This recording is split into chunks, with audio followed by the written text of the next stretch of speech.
सदा वत्सले मातृभूमि। मैं लगातार उत्तर प्रदेश को लेकर आप सभी को अपडेट कर रहा था। उसका कारण मेन है कि मैं उत्तर प्रदेश का रहने वाला हूं और उत्तर प्रदेश की पॉलिटिक्स को मुझे लगता है कि मैं बहुत भली भांति तो नहीं समझता, लेकिन फिर भी समझता हूं। लेकिन बहुत सारे लोगों ने, जो पंजाब में मेरे फॉलोअर्स हैं या और देश के दूसरे कोनों, उन्होंने पंजाब की बड़ी चिंता की है और बहुत सारे लोगों ने मुझे लिखा कि सर पंजाब पर ज़रूर एक एनालिसिस देनी चाहिए। हालांकि 10 मार्च के बाद ही ये डिसाइड होगा कि वाकई में पंजाब के चुनाव में क्या हुआ, लेकिन फिर भी 4 बड़े ग्रुप पंजाब में लड़ रहे हैं चुनाव। अब ये पहले तो देखिए 2 बड़े ग्रुप पंजाब में चुनाव लड़ते थे। तीसरा ग्रुप अगर कोई था तो वो मायावती का यानी कि कांशीराम का ग्रुप था।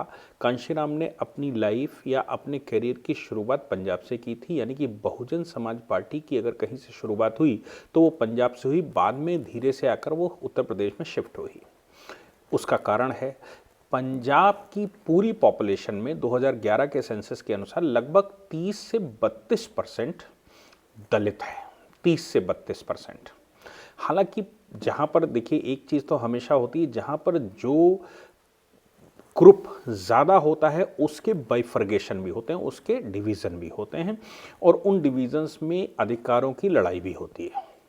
इसलिए ये कहा गया, पंजाब का जो गणित है उसमें ये कहा गया कि लगभग पगड़ीधारी पंजाबी यानी कि जो खालसा को मानते हैं, पगड़ी धारण करते हैं, ऐसा 50% से ऊपर का मामला है। बाकी जो मोना पंजाबी हैं, जिसमें मोना पंजाबी या जो पगड़ी नहीं रखते हैं, जिनको लोग वहाँ के लोकल लोग या सिख जिसको हिंदू कहने लगते हैं।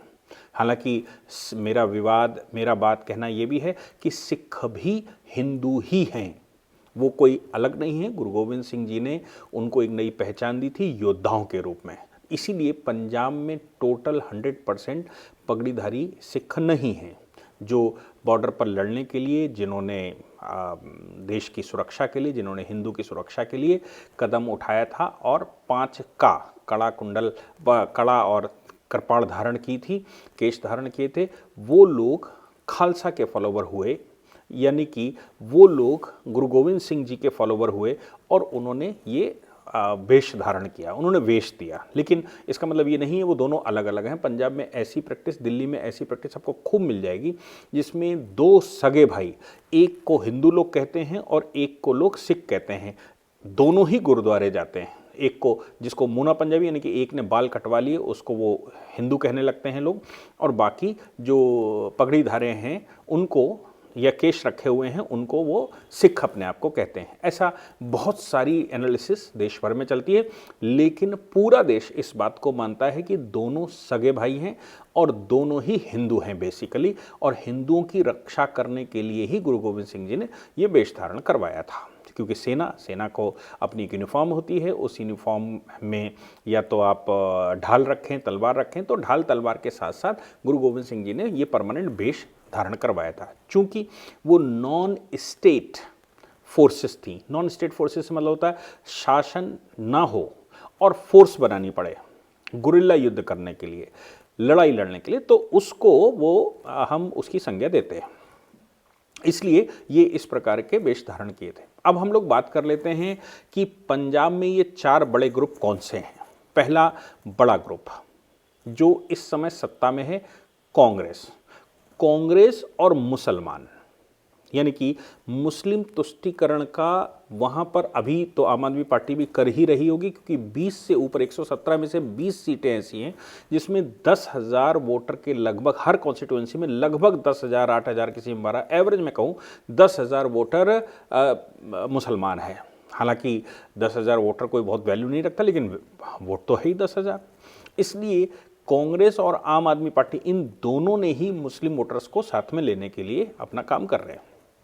तो कांग्रेस चुनाव लड़ रही है। अब कांग्रेस का जो इस समय मुख्यमंत्री है, वो आप थोड़ा सा ध्यान देंगे, वो दलित वर्ग से आते हैं। दलितों में भी वो रामदसिया या रैदसिया कहलाते हैं। उन्होंने जो खेल खेला वो ये खेला कि दलित चूंकि पंजाब में 30% के लगभग है, इसलिए अगर एक दलित मुख्यमंत्री दिया जाए तो 30% वोट सीधा उनको मिल जाएगा, ये कांग्रेस ने सोचा और उन सभी सोचते ही हैं। दूसरी बात ये आती है कि दूसरी पार्टी आम आदमी पार्टी है, वो भी दलित राजनीति ही करती है, दलित और मुसलमान राजनीति, उनका भी वही फॉर्मूला है। तीसरी पार्टी शिरोमणि अकाली दल, उसने मायावती के साथ मिल गए हैं, क्योंकि मायावती, मैंने जैसे कहा कि वहाँ पर बहुजन समाज पार्टी एक बड़ी पार्टी हमेशा से रही है। जब तक आम आदमी पार्टी नहीं घुसी थी तब तक तीसरे नंबर पर सदैव बहुजन समाज पार्टी रहती थी और बहुजन समाज पार्टी के ही चुनकर विधायक आते थे। चौथी जो बड़ी पार्टी है वो भारतीय जनता पार्टी है और भारतीय जनता पार्टी ने इस बार नई पार्टी से, लोक कांग्रेस से गठबंधन किया है, यानी कि कैप्टन अमरिंदर सिंह से गठबंधन किया है। अब जो चुनाव दिख रहा है पंजाब में, ऐसा लग रहा है कि चुनाव कांग्रेस वर्सेस आम आदमी पार्टी, लोग ऐसा कह रहे हैं कि कांग्रेस वर्सेस आम आदमी पार्टी है। अब थोड़ा सा इस पे एक्सप्लेनेशन करके देखते हैं। भारतीय जनता पार्टी और शिरोमणि अकाली दल पहले एक पार्टी हुआ करती थी, दूसरी कांग्रेस होती थी, तीसरी बहुजन समाज पार्टी होती थी।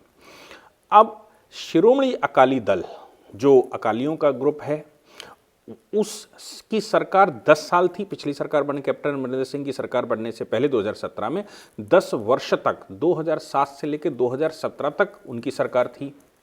अब 10 वर्ष जब सरकार रही तो उसके बाद एंटी इनकम्बेंसी इतनी ज़्यादा हुई कि वो बहुत बुरे हारे। लेकिन जहाँ तक मेरे पास सूचनाएं, मैं पंजाब में कई मैंने प्रवास किए, पंजाब में कई कार्यक्रमों में मैं गया, पंजाब के लोगों ने मुझे बुलाया, तो मैंने ये देखा कि पंजाब में लोग ये लगातार कहते थे कि साहब अगर भारतीय जनता पार्टी अलग हो जाए शिरोमणि अकाली दल से तो फिर भारतीय जनता पार्टी बहुत अच्छा परफॉर्म करेगी। शिरोमणि अकाली दल के चक्कर में भाजपा भी यहाँ डूब रही है। भाजपा की कोई भी एंटी इनकम्बेंसी पंजाब में नहीं है, ये श्योर है।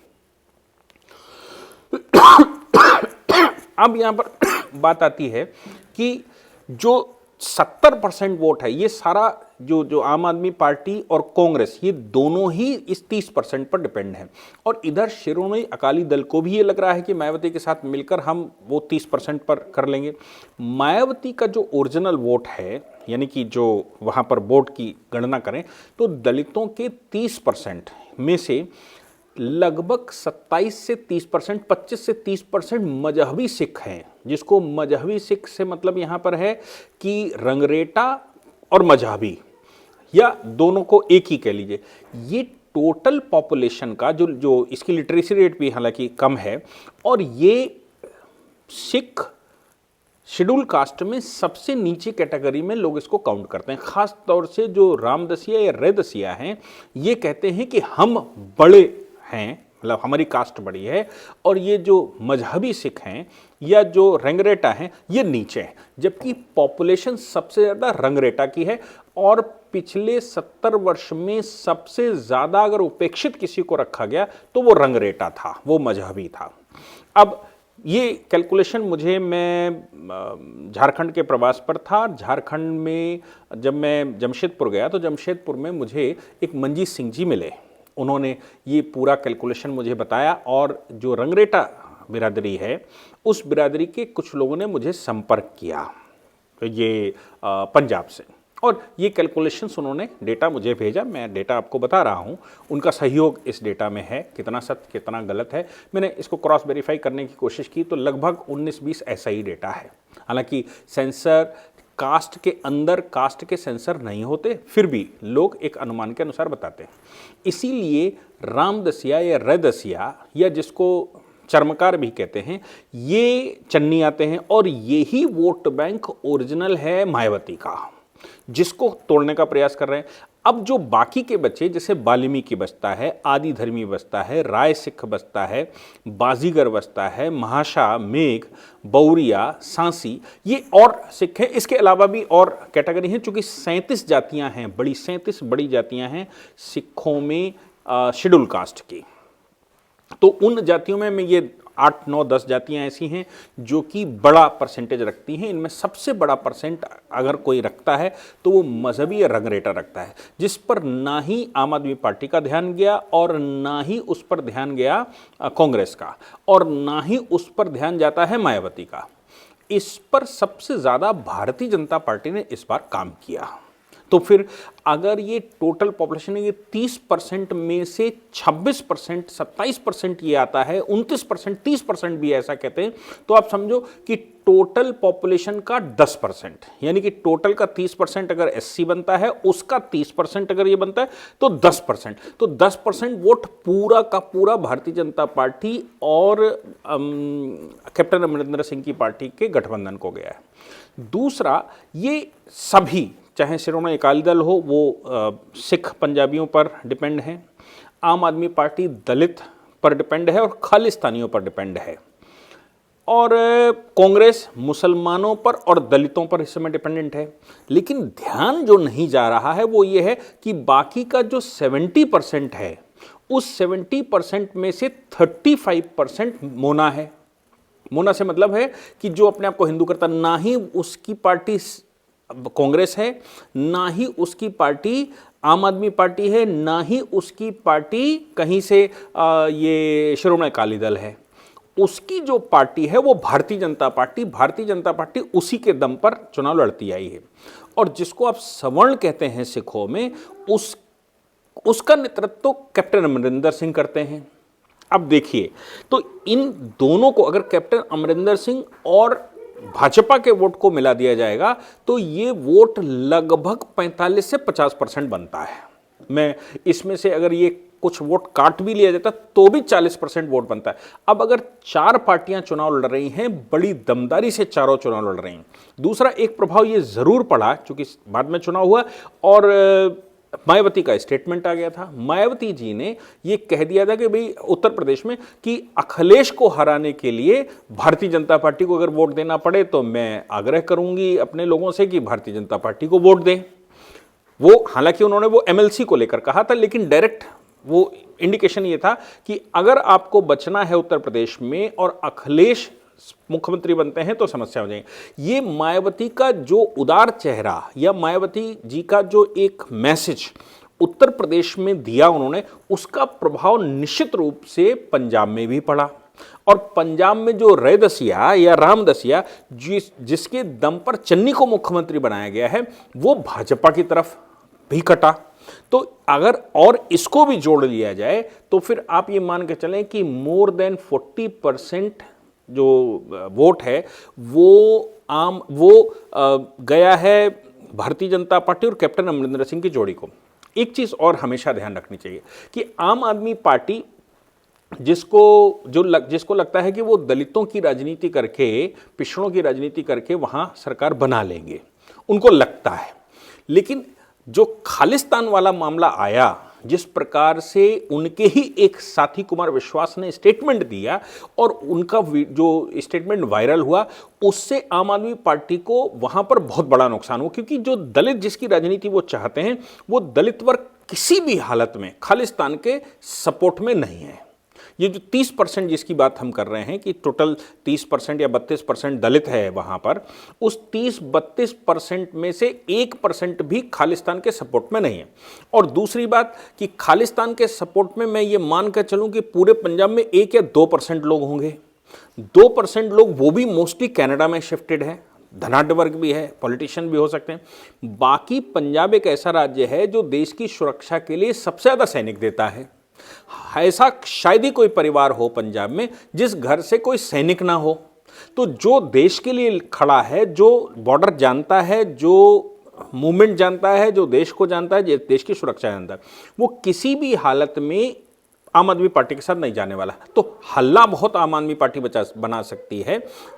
वोट भी पा सकती है। मैं मान के चलूं कि 5 से 10%, 15% वोट पा जाएगी, क्योंकि पिछली बार केवल 2 पार्टियां थीं और तीसरी पार्टी वो थी जो दलितों के आधार पर चुनाव लड़ रही थी, क्योंकि कांग्रेस भी दलितों के आधार पर नहीं लड़ रही थी और शिरोमणि बीजेपी गठबंधन भी दलितों के आधार पर नहीं लड़ रहा था। केवल दलितों के लिए कोई लड़ रहा था तो वो मायावती हो सकती थी या फिर वो केजरीवाल हो सकते थे। तो केजरीवाल मायावती को रिप्लेस करके पिछली बार कुछ वोट पा गए थे, कुछ सीटें पा गए थे। लेकिन इस बार चूंकि 4 पार्टियां हैं, इसलिए केजरीवाल को ये खालिस्तानी सपोर्ट होने की वजह से, दिल्ली की जो दुर्दशा हुई उसकी वजह से, या उनके जो एंटी नेशनल स्टेटमेंट और खास तौर से जो मुस्लिम तुष्टीकरण उन्होंने वो शाहीन बाग और ये वो सीए के प्रोटेस्ट में जो सब कुछ चला, उसकी वजह से केजरीवाल को सबसे ज़्यादा अगर कहीं नुकसान हो सकता है तो वो पंजाब में हो सकता है। उन्होंने शक्ति पूरी लगाई हुई है, नो डाउट। वो चुनाव भी अच्छा लड़ रहे हैं, नो डाउट। लेकिन मुझे नहीं लगता कि आम आदमी पार्टी इस चुनाव में सीटों में कन्वर्ट कर पाएगी, क्योंकि 4 पार्टियां लड़ रही हैं और इस बार भारतीय जनता पार्टी और कैप्टन अमरिंदर सिंह की पार्टी का नया गठबंधन है। हाँ, ये ज़रूर हो सकता है कि कुछ परसेंटेज ये नुकसान कर जाए। जो बड़े किसान हैं, बड़े किसान जो भारतीय जनता पार्टी का कोर वोट माना जाता था, वो अकाली के साथ चला जाए, ये संभव है। तो उसमें अगर मैं कहूं कि 45% के लगभग भारतीय जनता पार्टी और उनके गठबंधन को मिल रहा है, उसमें से 5 से 10% और चला जाएगा तो भी 35% वोट के लगभग बीजेपी और उनके गठबंधन को मिल रहा है। 4 पार्टियां अगर चुनाव लड़ती हैं तो जिनके पास 30% वोट होता है वो सरकार वहां बना सकता है। ये चूंकि सिटिंग जो सरकार में है, कांग्रेस सिटिंग है, इसलिए कांग्रेस का चुनाव में दिखना स्वाभाविक है। आम आदमी पार्टी नई है और उनकी स्ट्रैटेजी भी कुछ इस प्रकार की है कि वो करते कम दिखाते ज़्यादा हैं, इसलिए वो भी चुनाव में दिखाई दे सकती है। अकाली दल ऑलरेडी बहुत पिछड़ के चुनाव लड़ रही है। पिछली बार उनकी जो एंटी इनकम्बेंसी थी उसने बीजेपी को भी नुकसान किया था, इसलिए अकाली का जो वोट है वो भी वोट मुझे लगता है कि चन्नी के साथ या आम आदमी पार्टी के साथ जाने के बजाय वो भी कैप्टन अमरिंदर सिंह के साथ जाएगा। इसलिए जो अंडर करंट है, जहां तक मैं समझ पा रहा हूं, जो अंडर करंट है वो इस समय ये शो कर रहा है कि कहीं ना कहीं इस बार बड़ी पार्टी या सबसे जो उथल पथल करेगा, और जो वोट जिस तरह से परसेंटेज पड़ा है, यानी कि 72, 73, 74% के लगभग वोट पड़ा है, ये वोट सदैव बदलाव का वोट होता है। ये वोट अच्छे चुनाव जब लड़ते हैं तब वोट आता है। और इस बार मुझे लगता है कि सबसे ज़्यादा अगर किसी को लाभ होने वाला है पंजाब में, तो वो भारतीय जनता पार्टी और कैप्टन अमरिंदर सिंह की लोकल कांग्रेस पार्टी, इसके गठबंधन को होने वाला है। चुनाव तो 10 तारीख को ही होगा, लेकिन मैंने जो आपको कैलकुलेशन बताया, ये कैलकुलेशन स्ट्रैटेजी डेटा आधारित है। और इस डेटा के आधार पर क्या होगा, जो मैं जानता हूं, अगर जाति से चुनाव लड़ते हैं तो भी मैंने बताया, अगर आप किसान के आधार पर चुनाव लड़ते हैं तो भी मैंने बताया, अगर आप मोना पंजाबी वर्सेस सरदार के बीच में चुनाव लड़ते हैं तो भी मैंने आपको बताने की कोशिश की, और मैंने खालिस्तान बनाम राष्ट्रवाद इस पर भी बताने की कोशिश की। देश की सीमांत प्रदेश होने के नाते, सेंसिटिव प्रदेश होने के नाते, प्रदेश में ये निश्चित रूप से भावना रही होगी। कैप्टन अमरिंदर सिंह एक आर्मी के व्यक्ति हैं, कैप्टन अमरिंदर सिंह अच्छे से सरकार वहां चला चुके हैं, कांग्रेस का बहुत बड़ा धड़ा कैप्टन अमरिंदर सिंह को वोट देगा और बीजेपी अपना वोट सिक्योर कर पाएगी। एंटी इनकम्बेंसी जो अकाली दल की थी वो अब की बीजेपी को नुकसान नहीं देगी।